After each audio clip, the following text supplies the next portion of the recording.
Para uma experiência melhor, use fone de ouvido.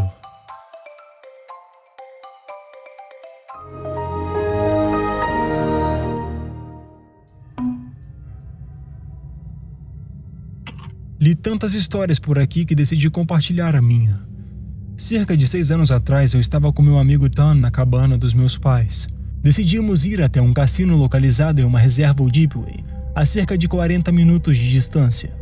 Todo o trecho da rodovia entre os dois pontos é densamente arborizado e não possui iluminação, o que significa que pode ficar incrivelmente escuro. Chegamos lá, jogamos um pouco de pôquer, tentamos alguns jogos de mesa e jantamos com o que ganhamos. No geral, uma noite bastante bem sucedida para nós dois.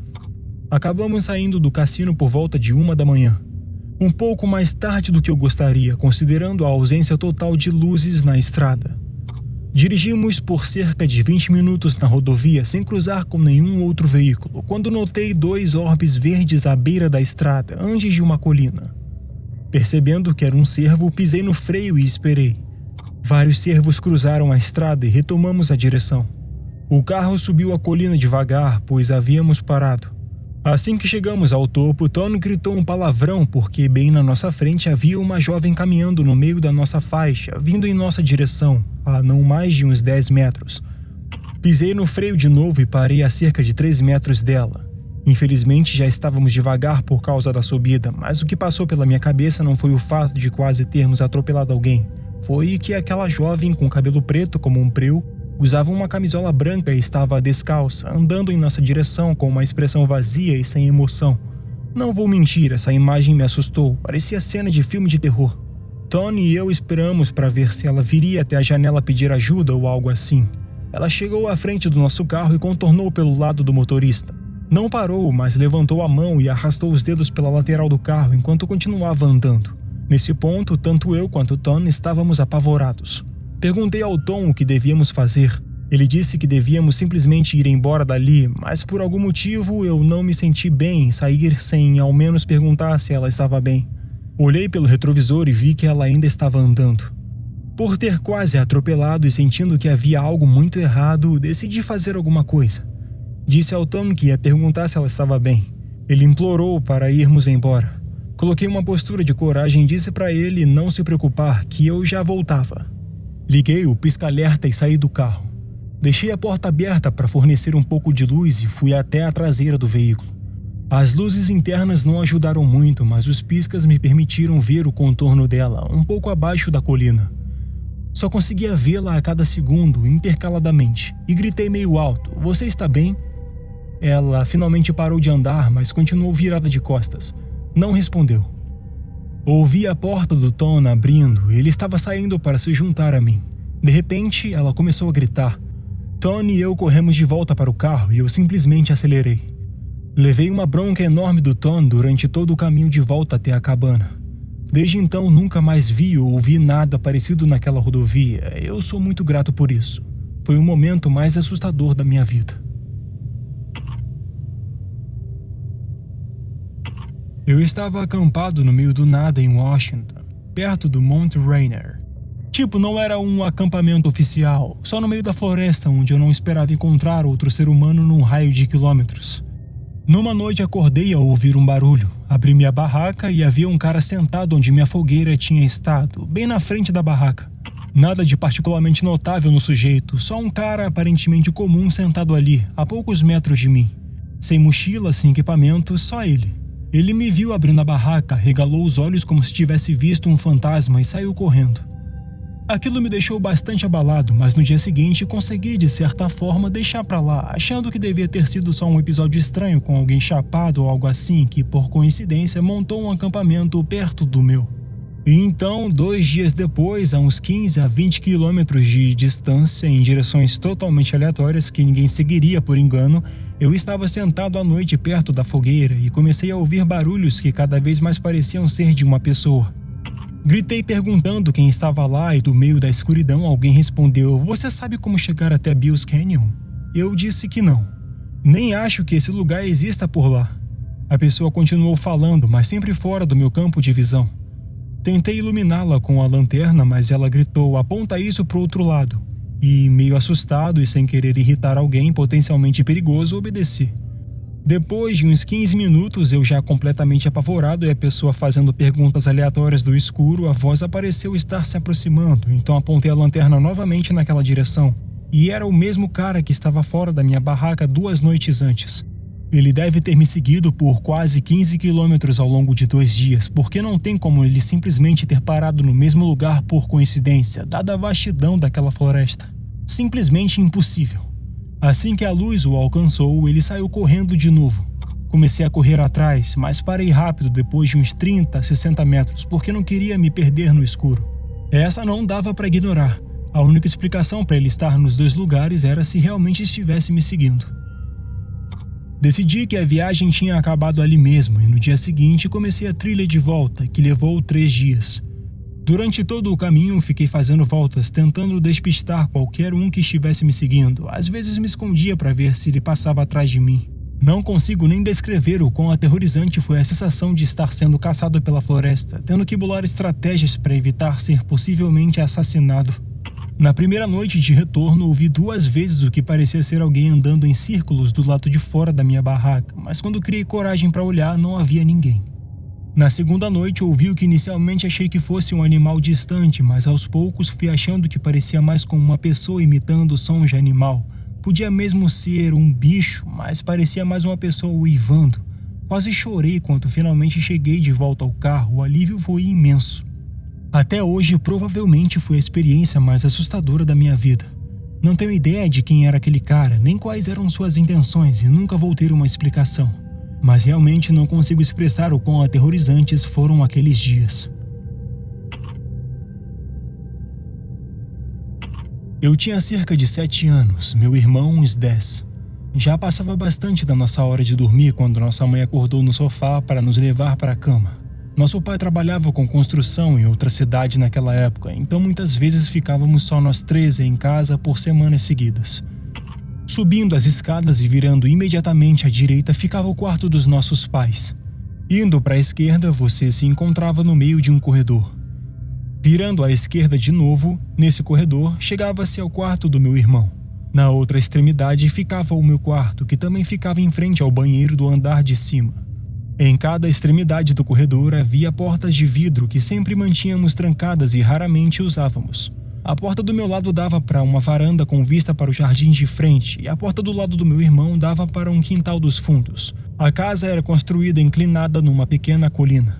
Meu irmão e minha mãe tinham o hábito de acordar no meio da noite para ir ao banheiro. Eu só sabia disso porque sempre dormi mal e eles simplesmente não conseguiam evitar dar descarga com a porta aberta. Mas naquela noite meu irmão parou no caminho para o quarto dele e voltou em direção ao banheiro, dizendo que ia tentar fazer xixi antes de dormir. Nas últimas noites fiquei com medo de ir ao banheiro.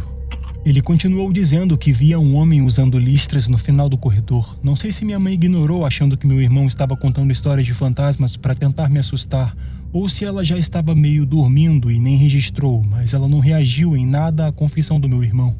Eu, por outro lado, fiquei apavorado.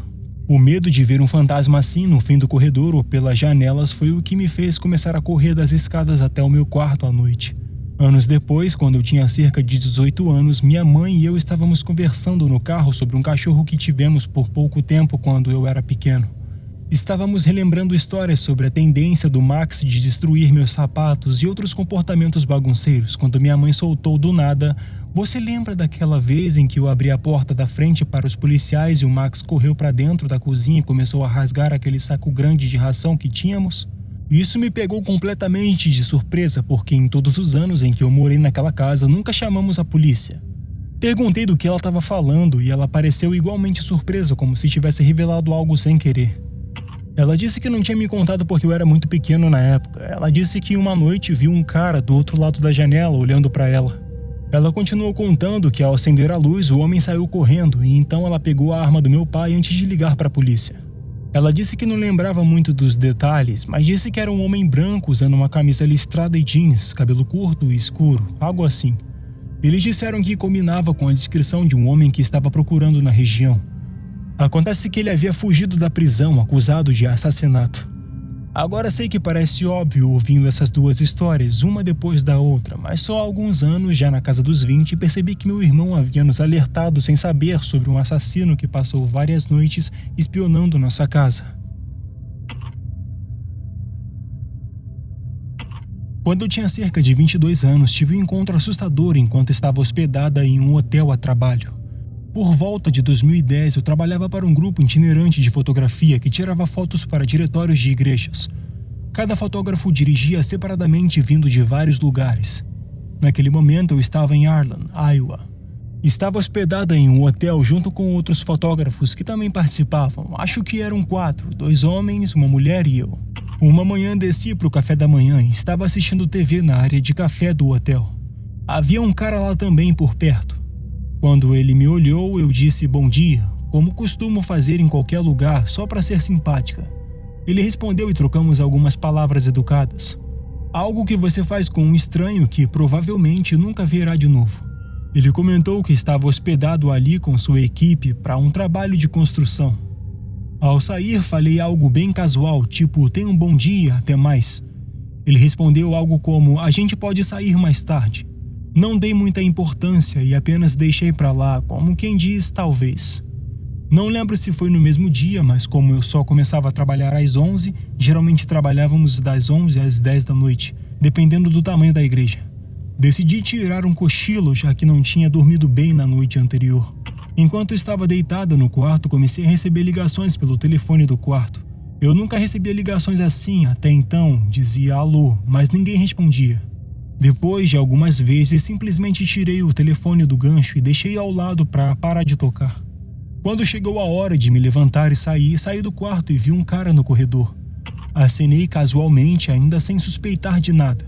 Ele perguntou para onde eu ia e eu disse que ia trabalhar. Minha amiga, que era fotógrafa, apareceu e fui com ela até o carro, pois iríamos juntas até a igreja. Contei a ela sobre as ligações estranhas e ela disse que também recebeu. Mais tarde naquela noite houve uma tempestade. Meu grupo de fotógrafos e eu ficamos perto da porta do lobby do hotel observando os raios. Trovões, escuridão total. Havia chances de tornados, então estávamos atentos uns aos outros. Eventualmente fui para o meu quarto e ouvi uma batida na porta. Eu não queria atender, mas acabei abrindo um pouco a porta só para ver quem era. Era o cara. Ele comentou sobre eu ter dito que poderíamos sair. Eu disse que estava muito cansada depois de um dia inteiro de trabalho e que precisava dormir, e fechei a porta. Agora não lembro se isso foi na manhã seguinte ou ainda naquela noite, mas me lembro dele bater novamente. Só que eu não atendi. Fingi que estava fora ou dormindo. Liguei para minha mãe e comecei a conversar com ela. Contei o que estava acontecendo e, embora estivesse com medo, tentei agir como se não estivesse enquanto falava com ela. De repente tive um pressentimento. Sussurrei à minha mãe de que precisava verificar uma coisa. Fui andando de fininho até a porta. Olhei pelo olho mágico e vi ele. Vi ele virar a cabeça na direção da minha porta, como se estivesse tentando ouvir algo. Meu coração disparou. Em seguida, o vi se mover para o lado. Sabe quando o corredor do hotel tem aquele recuo na parede criando um espaço em frente à porta? Ele foi para esse recuo. Acho que ele achava que estava escondido porque ficava espionando de lado, como se tentasse ouvir algo.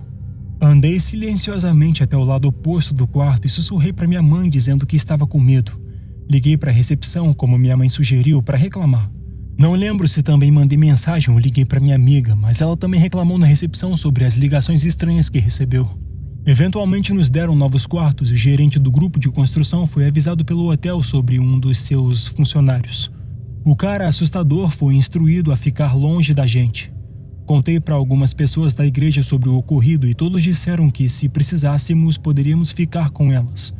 Foram muito gentis, mas ainda assim eram estranhas para mim, e eu não confiava em ninguém naquele momento. Não sei o que aconteceu com ele, pois nunca mais o vi. Fiquei até com um pouco de inveja da minha amiga, porque ela ficou com um quarto com banheiro de hidromassagem e eu não, mas tudo bem. Depois disso, passei a ser mais consciente e cuidadosa com quem converso e o que eu digo. Obrigado por assistir. Te vejo na próxima.